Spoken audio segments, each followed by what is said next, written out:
মণ্ডল আমাদের সংগ্রামী যৌথ মঞ্চের অন্যতম বাঁকুড়া জেলার অন্যতম নেতৃত্ব এবং কুস্তি ইউনাইটেড প্রাইমারি টিচার্স ওয়েলফেয়ার অ্যাসোসিয়েশনের বাঁকুড়া জেলার সম্পাদক।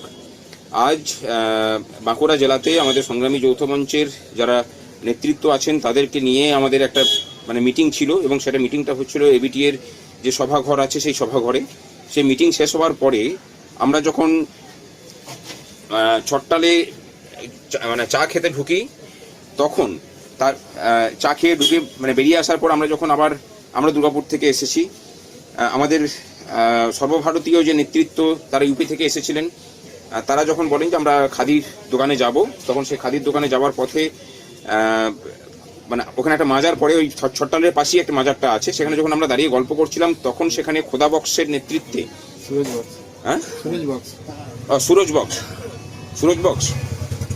সুরজ বক্সের নেতৃত্বে প্রায় 50 দুষ্কৃতী তারা এসে পড়ে বেধড়ক মারতে শুরু করে। আপনারা দেখতে পাচ্ছেন অরিন্দমের নাক, মুখ, মাথা ফাটিয়ে দিয়েছে। মেনলি মাথা লক্ষ্য করে তারা মেরেছে। বাঁশ, হেলমেট, হকি স্টিক দিয়ে তারা মারে। এবং আমরা সংখ্যায়, যেহেতু আমাদের মিটিং শেষ হয়ে গিয়েছিল, আমরা সংখ্যায় যেহেতু 3-4 জন মাত্র ছিলাম বলে কিছু করতে পারিনি।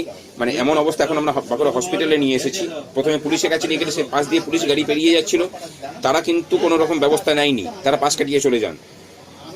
এই রাজ্যটা কি আস্তে আস্তে দুষ্কৃতীদের মুক্তাঞ্চল হবে?